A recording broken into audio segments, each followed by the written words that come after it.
Kindly subscribe to Africa Saga and thank you for your support. In 1997, men riding horses and brandishing whips surrounded a 14-year-old girl as she made her way home from school. She was dragged onto one of the horses as she was afraid, perplexed, yelling, and struggling. They then rode to the edge of the settlement. The girl was imprisoned inside a shed after being thrown inside. Soon after, a man walked into the shed. He first battered her before raping her. She was going to be his wife, he said. The following day, when the girl noticed a window of opportunity to flee, the guys had left the shed door unlocked, and a rifle was sitting next to it. She grabbed the weapon and took off. In self-defense, she shot her prospective spouse when the men got up to her. 17 years later, in 2014, another 14-year-old girl was living with her husband, whom she had recently been forced to marry, when she prepared food for him partly made of rat poison. He and 3 of his friends died after eating the meal. The second incident took place in northern Nigeria. The first happened in southern Ethiopia, and is the subject of the 2014 film Difret, a thoughtful, if at times heavy-handed, treatment of the abduction, slaying, and ensuing trial. It's a message movie, one that convincingly rails against the widespread problem of child marriage while raising the question of how effective a message movie can be. Difret opens with the startling and disturbing kidnapping, moving abruptly from idyllic fields, where a teenage girl named Hirut is playing, to the marauding horsemen who appear out of nowhere. The film's initial scenes are bare. The film does not waste frames as it takes us to the aftermath of the killing, with Hirut in jail and awaiting trial and a likely death sentence. As in real life, a lawyer named Meaza Ashenafi, played well by Maron Getnet, the founder of the Ethiopian Women Lawyers Association in Addis Ababa, comes to Hirut's defense, determined to force the courts to protect a child who was not only taken against her will but threatened with death.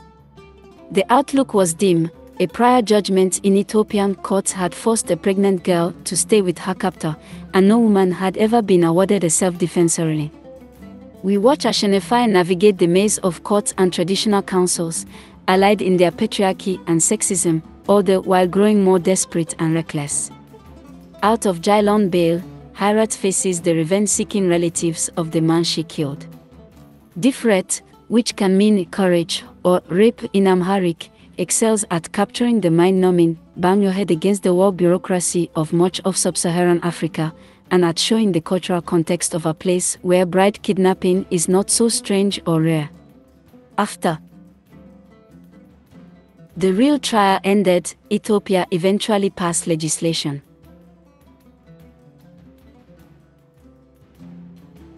in 2004 that made abduction and rape punishable by a sentence of up to 15 years, though enforcement is still inconsistent. According to the film's director and writer Zoresine Mihari, Telifa, the practice of abduction into marriage is one of the oldest traditions in the country and affects more than 40% of adolescent girls. Angelina Jolie said that she signed on as executive producer because the film gives hope for other countries where countless girls grow up without the protection of laws that shield them and their bodies, shows how the courage of brave individuals can awaken the conscience of a society. Difret, and the activist sensibility behind it, the film's producers have started a petition against child marriage, reminded me of Desert Flower and Blood Diamond, 2 movies that tried to build entertainment upon Africa-related causes but had far less cinematic value. Desert Flower is the life story of the Somali model Waris Diri, honing in on her experience of genital mutilation as a girl and her later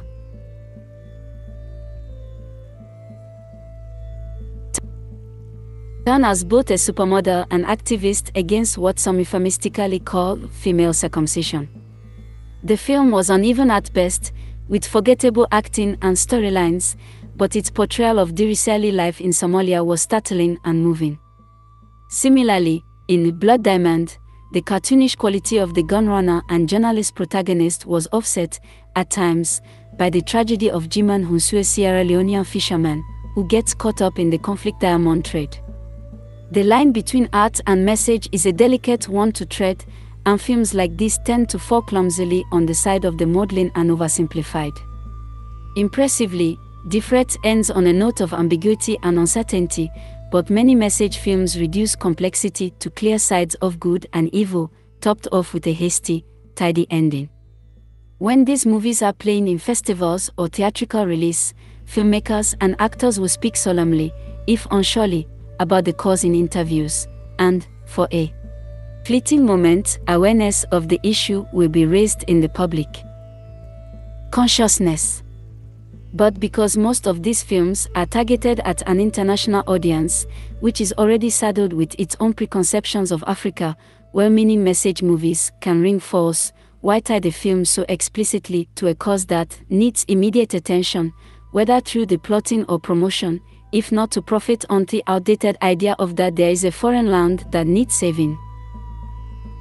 As long as it comprehends them, art can exaggerate real-life situations, but it cannot be the sincere volunteer on the street holding a clipboard for Greenpeace. For starters, this form of art is not really credible, and it shouldn't attempt to equal the force of local action. Protesters addressed messages to the state government in Kano after the Nigerian girl was imprisoned for killing her husband. Since 2013, other activists have organized social media campaigns and large-scale protests against child marriage in Nigeria, where young women can legally marry in a number of states. Something functioned. A court decided that the teenager might be released earlier this year. Please share your comments below and don't forget to subscribe.